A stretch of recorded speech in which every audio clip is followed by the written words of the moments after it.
roundtable open discussion that we want to have with you guys, with some of these industry experts and friends of ours. We're so grateful to have them all. So before we get started, I want to get some thoughts from each of these guys on the topic of building your DJ business, what it takes, what things you should be considering, what things you should be getting involved in, things like that. And then we want to open the floor to discussion with you guys, quick question and answer session with these guys. This is a fantastic opportunity to get in front of guys like this, so make sure you take advantage of it, because we want to make sure that everything works well for you. And then of course we want to get to the open bar. Allow me to introduce myself. My name is Jeffrey Short with Chauvet DJ, and it's been a thrill for us to be with you up here and down on the floor with these seminar series. This has really been an honor to be with you guys and imparting some of this. So we want to thank these guys. Thank you very much. So can I get a nice round of applause, please? And I know Randy Bartlett would be against that, but I do want to acknowledge these guys and ask you guys to put your hands together for Big Daddy Sean McKee. This is Robert Arthur from Southern California. This is Jeff Green, who you know, who just addressed you guys, and of course DJ Mikey Mike. So why don't we start? Sean, let's start with you, and tell us what you think about the DJ business in general. What should these people know? What is some of your experiences in terms of businesses that are mobile entertainment businesses that are starting out their own? They want to grow based on I'm really sorry. people that you're associated with. First of all, welcome. How many people were here for the very first time doing anything mobile beat, any convention, anything like that? Welcome, congratulations, you're doing the right thing. One of the things you got to remember is now, because of modern technology, you can't just be a DJ anymore. You are not a DJ, you are an entertainer. The wiki and all the rest of that goes, that's wonderful. If you can mix it. They don't want to see that, they don't want to hear that at a wedding. They want to hear the songs that they know, and they want to hear the mixes that they know. But to get your business, one of the things is, I'm going to be starting my own new division in the company I've been with for 21 years, BD Productions. I've been waiting for that for a while. Younger people, getting them to do the work is the toughest thing in the world, because all they want is money. They don't care about anything else. They want to get up there, they want to do this, and they want to get paid for it before they do anything else. The interviewing process you get for kids, first of all, don't put it up on Craigslist, because you're going to get 1,000 people that are going to respond to it, and you might get 2 that are qualified for it. There's ways to go, boys and girls schools, whatever. But just know you got to focus, because every other block there is another DJ company. Growing your company, grow it the right way. Learn the ins and outs, learn your ABCs, and listen to these guys and anybody else that you can listen to. Buy the stuff. I'm tired of seeing on Facebook, well, these guys come in here and they're selling their wares. Guess what? They work their asses off to get where they are and to help you learn. They're not here for themselves. They're already up at the top. These guys are already at the top of the mountain. At the top of the mountain. They're here to make you better. You just got to open your mind. And a friend of mine from Chicago, free your mind and your ass will follow. Open your mind, folks. Let the sun shine in. There's a 3-letter word that somebody mentioned before, I can't remember who, ego. Everybody has an ego in this business. If they don't, you're out of your mind. But make sure you have an ego only when the music's playing. And if it wasn't for them, meaning our brides and grooms, bar mitzvahs, kinses, corporate, whatever it is, we would be nothing. None of this is about us. It's about everybody else. Again, you can't be just the DJ. Take it one step at a time. Don't try to reach for the stars by going from here to here, because there's in-between steps that you have to take. Learn. Learn from if you have a friendly competitor in your area, a friendly competitor, talk to them, share with them, because none of this stuff is rocket science, guys. It's really not. It's all about making people smile and making people happy. for the 5 or 6 hours that we are in that room with them. Because each and every day, I sound like Billy Graham, each and every day they tell us the world sucks. For 5 hours, we got to let them know that the world doesn't suck. Learn from these people.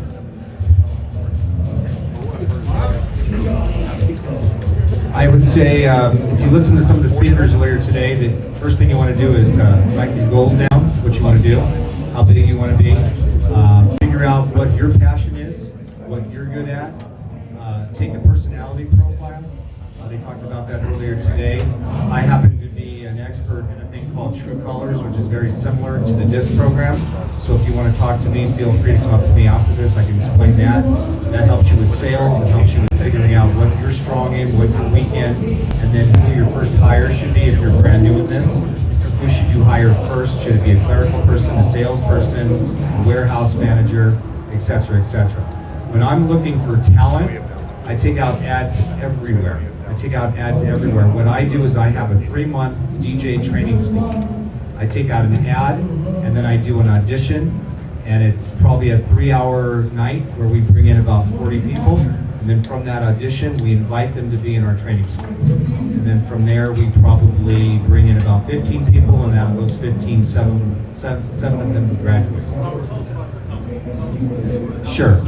Invisible Touch, Southern California, been in business since 1986, 27 years doing this. We do about 500 events a year, mainly weddings, corporate events, bar and bat mitzvahs. Good friends with this guy and this guy right here. And I have about 15 MCs, 10 DJs, 10 lighting personnel, and about 10 dancers.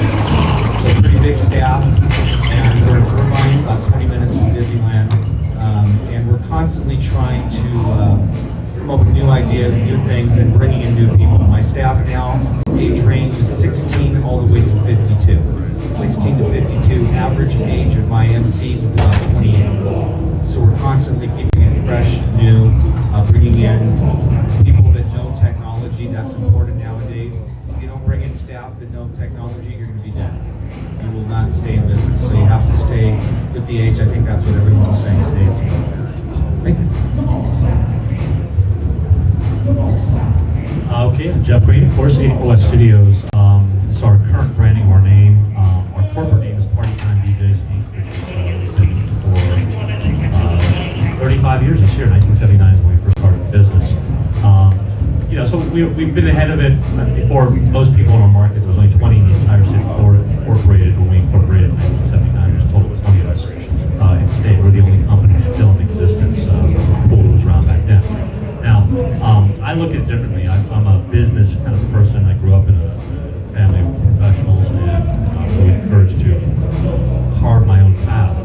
And so I chose this because I like music. I have a passion for entertainment, music, and dancing. And for whatever reason, I chose this. It's actually my second business. I started this at 15, but it's my second company. My first company I started at 10 years of age, so I've always been entrepreneurial. And I love this as a passion. I've since had several other companies that ran concurrently with this company running. But to me, the business is a business. It's not a maybe a fun, pleasurable business, but it's not a hobby. I take it very seriously. One of the things that's important to me is that the people who work with me are protected as well. I look at it, I want to protect my business and my industry, and I want to protect it not only for me, but for the others who are like me in this business. So those of us who look at this as, this is my livelihood. If you can say, this is how I'm making my living. I'm not, you heard me mention earlier, the school teacher doing it part-time or something like that. Business. I'm engulfed in this, and you might be somewhere associated with the business, but this is the business you're in. And if you're making your living in this business, you should be protective of what you do and how you grow your business, and be very concerned, and not fearful, but concerned and not very proud of people who are trying to bring you down. So you want to build yourself up, you want to build up your brand, you want to make it the best it can be so that you have a loyalty in the industry. But also remember, it's a business. And there are people, as you grow your company, when you get a company to a large size like we have, with a lot of people, not only people that are full-time in the office, but people who are working outside. And they may be part-time. By the way, the whole part-time thing, I'm not saying it's wrong. I'm just saying that the core of the business needs to be, if it's your full-time thing, you need to protect that. Having people work for you who are part-time DJs or photographers or videographers or whatever the case might be, that's perfectly fine.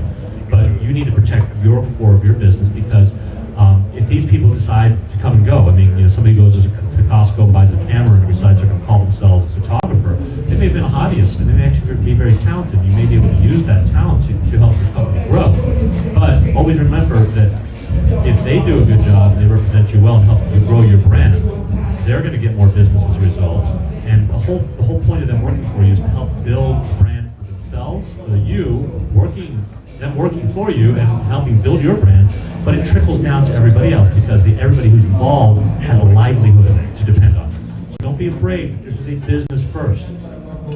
I've heard some people, actually recently, a consultant said to me, well, so you're not really a DJ or photographer or video or entertainment or planning services or production services, right? You're really a sales organization is what you are.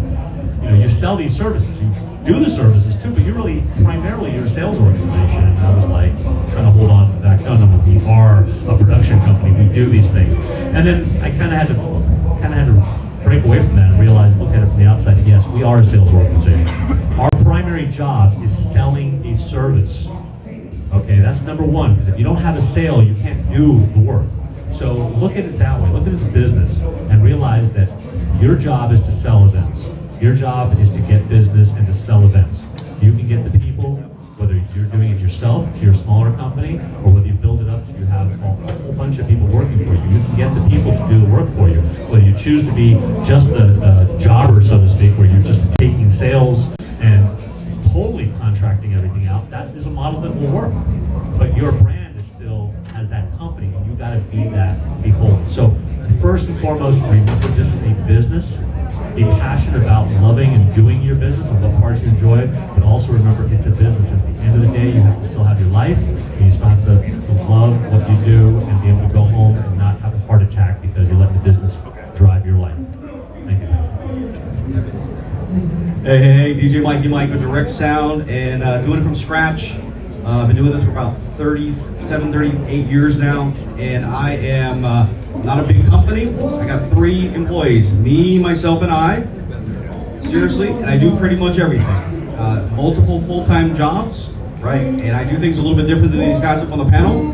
I've been still been doing it successfully for a long time, and I'm still learning today. I come to these events to learn, to capture what these guys are saying, and I've seen over the last 6 or 7 years since I've been coming to Mobile Beat and all the other DJ industry events out there that have completely changed my business and my mindset to actually be able to make more money. Because I'm a gearhead, okay? I love to DJ. I started mixing and scratching in high school, and I continued into clubs and different things like that. Really, I would work for free because I just love to DJ. Then all of a sudden, I started making money at it, and I go, wow, I have a full-time day job, and I love to DJ at night, and I'm making probably about the same amount of money DJing and doing my full-time day job. Well, I like that amount of income, so I have 2 full-time jobs. Okay, I'm not saying I'm a part-time DJ, I'm a full-time DJ, okay? I just happen to do it full-time on the opposite side of my day job. Okay, I'm passionate about my day job, I love it. I would probably rather do nothing else, but I'm so passionate about DJing, I gotta do it. I try to help the industry out in ways to do things and save the DJ industry money, time, and think outside the box. I do little things called do it from scratch. Anybody seen my DJ tutorials, do it from scratch? Okay, so I take something, I'm good with my hands, and I can, help you build a road case, or help you build a new cool light, or some kind of flashy thing, right? Wow, ooh, cool, right? But everybody has to start somewhere. I started with twisting wires together and putting a little piece of electrical tape and hanging from the ceiling, and hopefully nothing caught on fire, but that's what I knew. And from there I go, ooh, I got zapped, ooh, I shouldn't do that again, right? And I trial and error, right? That's how I learn, trial and error. So you guys getting educated, you can learn from my mistakes and everyone else's and go, wow, this is how you get to this level. I wish I could get to this level, okay? I have other things on my plate that doesn't allow me to do that, and that's not exactly where I want to go. So that's my option, okay? But everybody has to start somewhere, okay? I would take every piece of knowledge that you can do, and the biggest thing is practice. Don't get in front of a crowd and unless you're sure of yourself, or at least have practiced and went through the motions before you actually step on that stage. Okay, no matter if it's with your MC skills, your DJ skills, your lighting presentation, okay, or if it's just for a new effect for the first time, know exactly what it's going to do before you actually present it to your guests. It'll definitely help you and take you really far, okay? And then start thinking outside the box. Don't do business as usual. Do not do business as usual. Think outside the box. Just because I do something one way and these guys do something one way, that doesn't mean you have to do it. You can be creative with social media and computers. Everybody growing up, there's a lot of really high-tech, 15, 16, 18-year-olds out there that blow me out of the water, okay? In technology, in thinking outside the box. Tap into those skills that you have and move forward from there.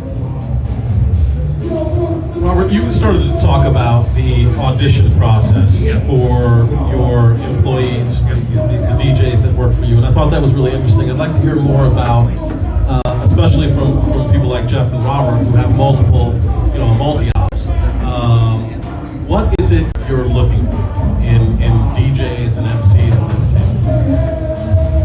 We take out an ad looking for anyone that has drama background, theater background, serving background. Have they worked as a waiter or waitress, anything like that? Do they speak different languages? We especially want someone bilingual in my market in California, so we'll put that there. And we won't tell them it's an audition. We actually tell them it's a group interview.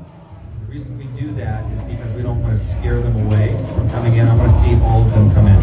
So they come in, they fill out the application, we take them into my showroom, we sit them all down, and we have each one of them get up and do a little bio. They have to get on the microphone and introduce themselves to our group.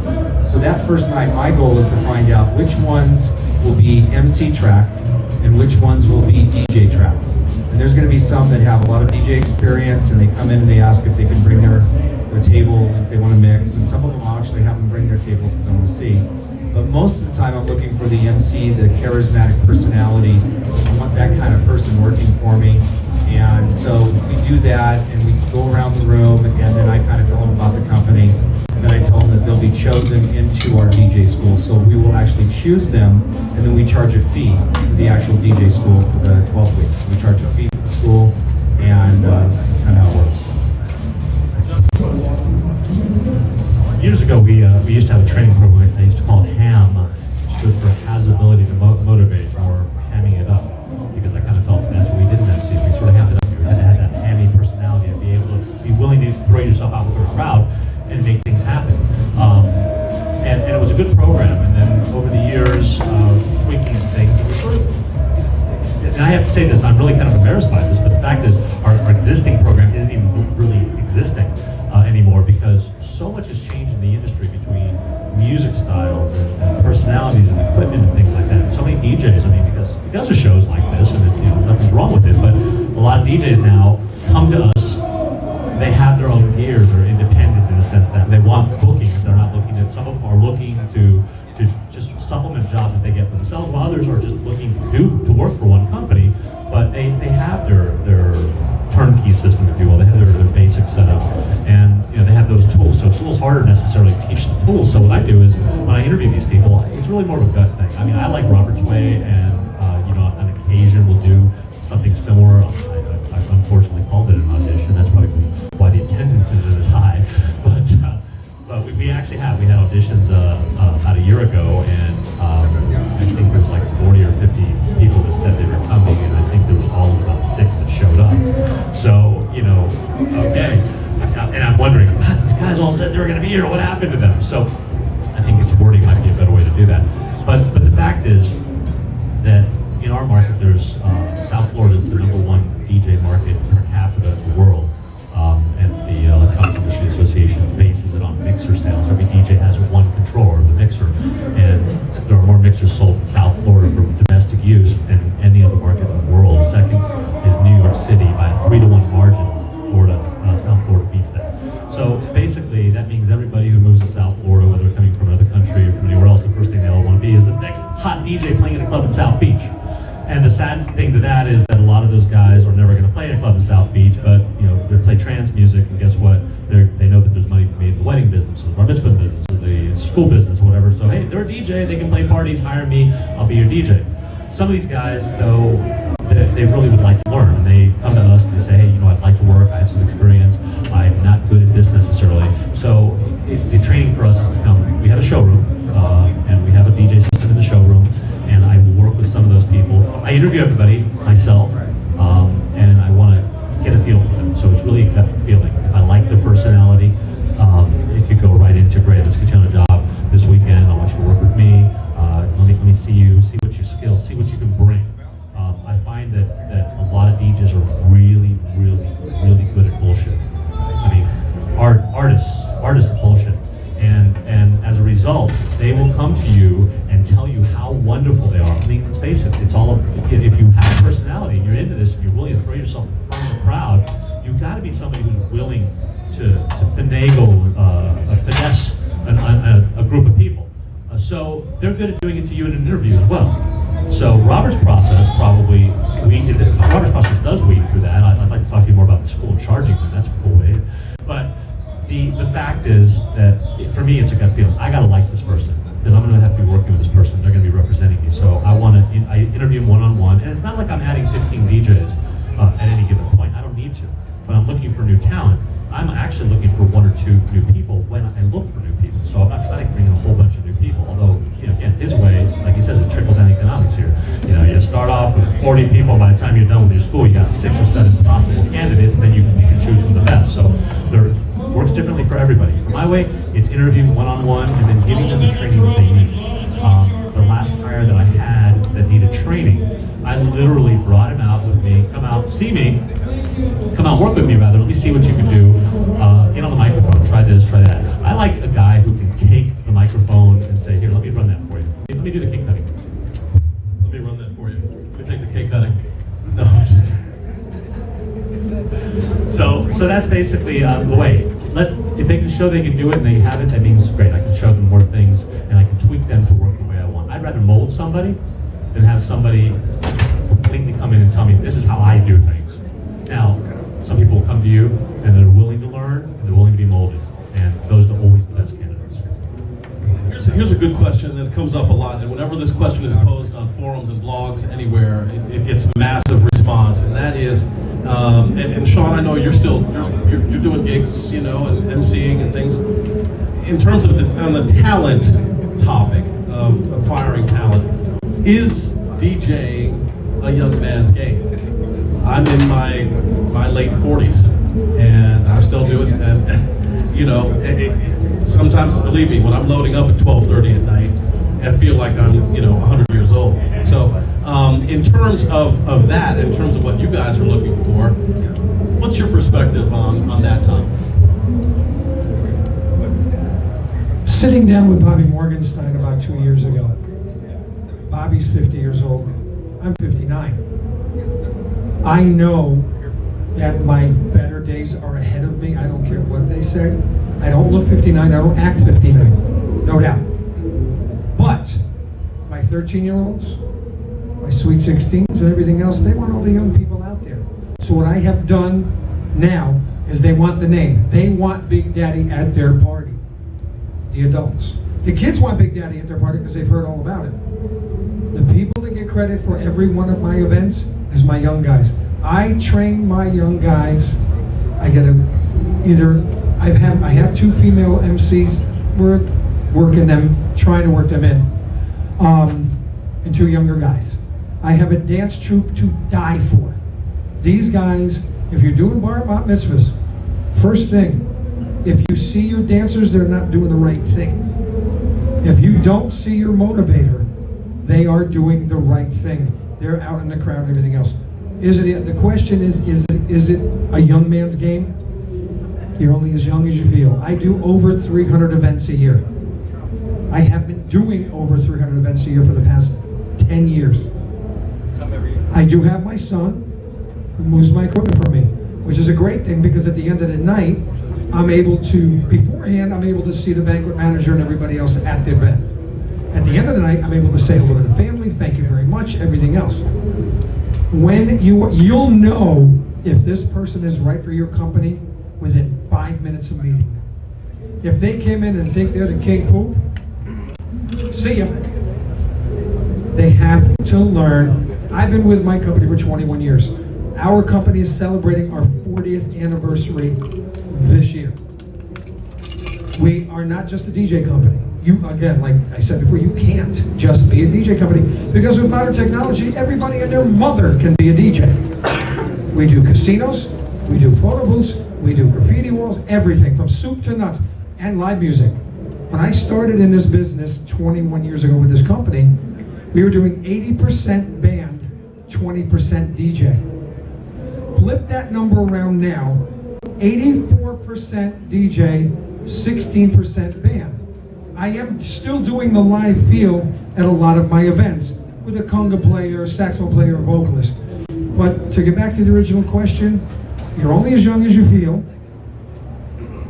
And getting the younger people to work and do it the way that you want them to without,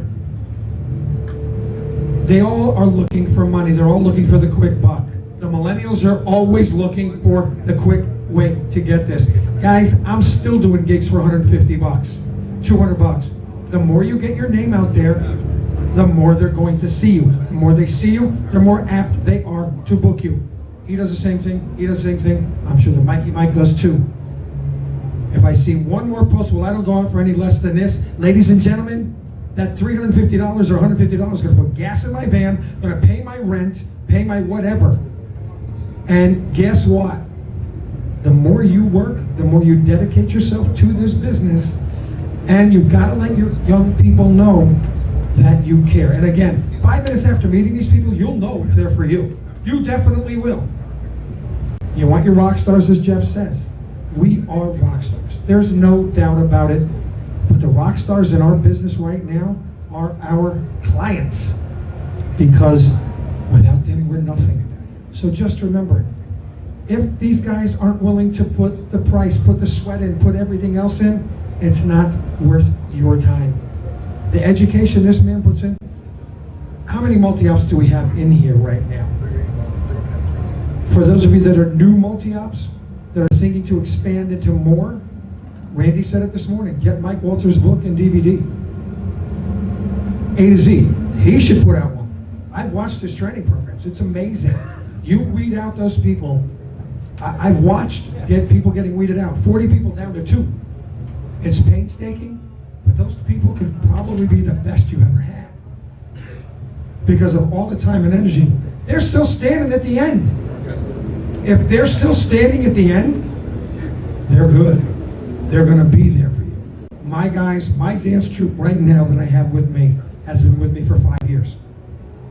Each and every one of them, right now, the lowest person getting paid gets $250 a gig. They do not go near the buffet.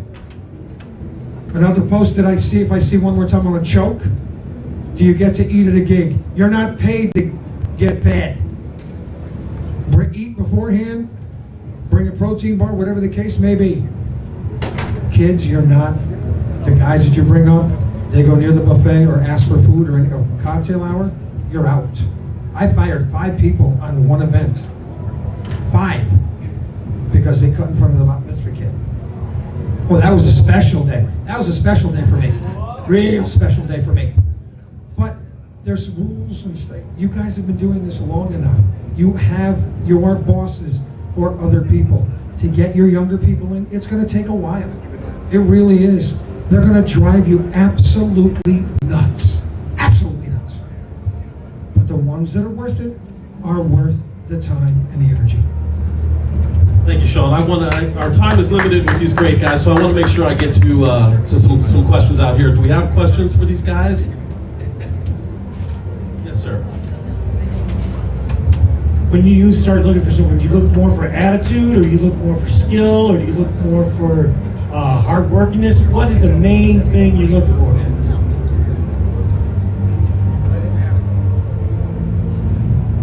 I look for great attitude, hardworking, all of that in the initial meeting night when we bring in everybody. I've had guys come in that were DJs for 10 years that got up bragging about themselves, and then I sat there with my co-teacher and we went, strike. He's not invited. He's that fast. So it's like he said, we knew right off the bat which ones had a good attitude, which ones were humble. We look for everything. We look for the whole package. How do they look? How do they carry themselves? How do they dress? Did they show up on time? All of these things are very important. What else? I just want to say, I think this is a new reality TV show in the making called DJ Tank.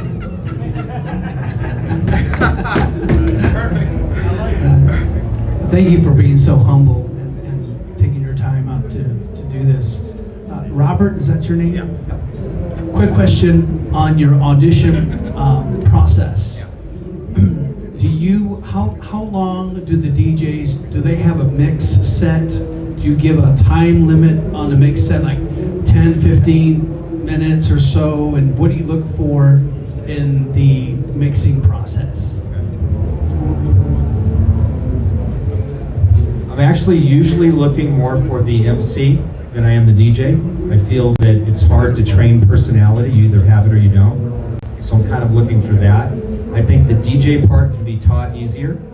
So I will have DJs that have been nightclub DJs, they've been DJs all over the place. I'll pick a few of them, I'll say bring your top case, and I'll have them set up 3 different top cases. And after I go through and have everyone do all the talking and talking on the mic, and someone might sing, whatever we do, at the end I'll have 2 or 3 of them mix. And what I'll do is I'll say to them, because a lot of them are young, or they've been a DJ for 10 years, and I'll say, here's what I want you to do. I want you to mix 10 songs from every different genre, starting from the 1950s to current. I don't want house mix, I don't want hip hop, I want all different genres. Start at 90 beats per minute and work your way up.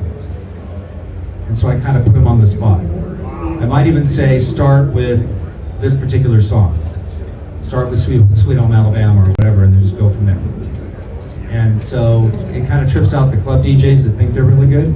They're like, oh, they don't know what to do. So it's just kind of fun.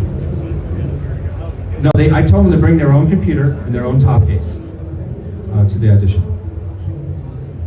And that's so important too, because with events like weddings, even with bar and bar mitzvahs, the crowd is so mixed. You're not at a nightclub, so you're gonna have to play some stuff from the 50s and 60s and party favorites. I want to just interject one thing in there. What Rob said is absolutely true. In addition to that, though, I just want you to know that you got to make sure the DJ understands the library is also very important. As you said, Robert, Mike went away, did you provide them a library? Because in my experience with auditions, a lot of DJs, when I did this, I did the same thing, by the way, and when I did auditions, and I will do the same thing even on a one-on-one. And I'm finding that we're in a generation right now where there's a lot of DJs that beyond the last decade and a half don't really know the music. So to go back into the 50s and the 60s and the 70s and the 80s, they don't even have it in their library, because that's not why they wanted to be a DJ. They wanted to be the DJ, especially like I said in South Florida, where they want to be the next EDM artist at a club or something like that. They're not looking to play anything that we need at events. So you need to coach them ahead of time on that, or give them the library. We have Serato and we have virtual DJ systems. So in our showroom, we've actually set up both systems for the few people that we've done these auditions for. Set up both systems. Okay, choose. Here's a computer set up. It's got a library in it. You can do a search. It's all optimized, ready to go. The entire 250,000 song library is on both the songs. You probably won't find anything that you won't find a hole in any of what we ask you to do. Everything you need is in there. And that way they don't have to depend on their own library, because we have found that they don't even know the music in some cases, which is a limitation when you try to give them the 50s and 10 songs. They just don't know the early stuff. And I've had some guys tell me that right up front. Oh, like I only know this music. I don't know anything from like the 1970s or even 1980s. And what shocks me is when it's guys like in his mid-30s. So. And just to add to that, I'm 48 years old, and I find my challenge is the opposite. Is I'm constantly studying and trying to learn about the hot new stuff, especially not necessarily mainstream pop or dance. That's fairly easy. Where it gets challenging is EDM, and well, in South Florida, Latin music is a whole nother thing. So thanks to Jeff, I am learning that because I'm in South Florida with him. So, but it's flipped for somebody my age. You know, I can tell you anything about, you know, 60s, 70s, 80s. But, you know, can I tell the difference between Avicii and, you know, David Guetta or whoever? You know what I mean? And so it's a constant thing. I know everybody doesn't want to say, but I just want to say something. And I find it, first of all, easy to keep up with the latest stuff. I mean, promo only, they keep me intact with all that stuff. I listen to everything that comes in from promo only that we get every month. And we have 10 subscriptions that we get, 10 different series that we get. I listen to everything, even if it's just for a few seconds and stuff, so I can get a feel for it. But I do have an ear for music. That's probably why I'm into it. And I always pick those hits myself, personally, for my playing. It doesn't mean all the other guys do. But this is the important thing that I've started to discover. Going back, I'm forgetting some of those older classic songs that I knew so well and played them as they came out, as if they were today's songs back then. The song I knew, it was the hot track, whatever the song was of the day when I was DJing early. And then now I've got to go back and play an 80s set, let's say, and I'm like, oh crap, there's so much I played. What do I got to play? I play for this group. So you got to do your homework, and it starts coming to you. I mean, as a DJ, because it is in the back of your mind somewhere. But if you're not playing it at every event or frequently enough, you may forget. So you may have to do your homework. So there are tools, and those tools are available, online charts that you can get on your phones and things like that. That you can quickly put. Listen. The good thing about the old stuff is that there are no new hits from past years. Okay, there's 1981. Believe it, there's no new hit, there's no new addition to the top 100 of 1981. I promise you, it's never gonna happen. So you can always go back. Well, and this is interesting too, and this is a whole different topic that for me personally, I'd love to talk to everyone about. And coming from a lighting company, I sort of censor myself sometimes, but I love getting back to the topic of music. You know, it seems like, in the DJ community, we've gotten away from talking about music and discovering music together and figuring all this stuff out together. So that's a fascinating topic. Any other questions? Yes, sir. Hi. In regards to the DJ school, I'm looking to do that as well. Do you have any kind of non-compete that you do with them? And I understand you charge for the school. Do you have them come to jobs and pay them for those jobs that they come to? Or do they work those for free as well? How do you, if you don't mind explaining that? In the state of California, non-competes do not hold up, so you can't do a non-compete. You can't have them fill out an agreement that they'll not share any of your trade secrets and things like that, so I do that. We get their money after we invite them in. After the first audition, the next week we get their money the first week of the school. Okay. We pay them for training, so once they start training, they get paid as an employee. So that it could start within the first 2 weeks, depends. I'll usually have a grade of 1 through 10 or 1 through 15, who I think are the top 10. And then I work the top 10 guys first, just to see kind of where they're at. And sometimes we think they have a good attitude, but they actually don't. We send them out with our trainers, and our trainers will go, oh, that guy got tired at the end of the night, he was complaining, his feet were sore, this and that. And so then we know that there could be a problem with that guy. And so that's kind of how we do it. And the other thing I wanted to mention is that I will look for DJs too. So like I had a guy last year that came in that did the audition. He mixed everything from 1940s to current Spanish music, cumbia, salsa, merengue, you name it. He did it awesome, but he couldn't talk on the microphone at all during the audition. It was horrible on the mic. But as a DJ, he shined, so we started booking him on 2-man packages right away as a DJ. He was actually better than pretty much most of my DJs.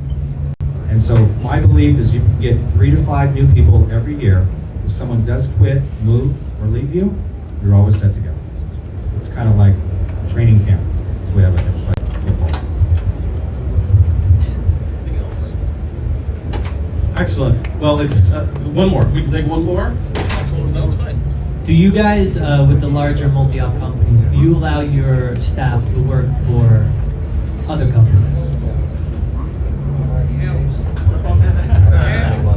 Sean says hell no. It depends on, honestly. I mean, for the most part, if they're an employee, no. If they are a contractor and they come to us and they're talent and I feel like can use their talent, it's a marriage of sorts, I mean, if you came to me and you said, listen, but I like doing parties and I'm really interested. I have this situation right now, has a residency at like 3 different places and they're all weeknights. My weekends are free and I'm yours for events and I'm not going to compete with you for events, but I'm a club guy and has personality. This guy's really good. So great. Guess what? He can go out and get all the club gigs he wants as long as I got him on the weekends and we have an arrangement. He does occasionally get a weekend request. The club might want him to come in and do a weekend, so he checks with me first. He says, hey, I'm getting requested for this, but see the thing is those tend to be out 3-4 weeks, so he knows. He turns them down unless he has an availability. There's a hold his schedule, and then he says to me, hey, I might be put on something, so I get this club. Should I hold it for you? Is there a possibility, or should I do this? But for the most part, he's working for us every weekend. It's just that occasional. So yeah, I do. I mean, I don't. If it's an employee though, no, it's us. And we are allowed to have non-competes. Non-competes have to have certain limitations in Florida. Like you could say within 150 miles, of your office, they can't compete with you and things like that. But non-disclosures, which is kind of what Robert's saying they have over there, non-disclosures, so your proprietary information that can't be shared.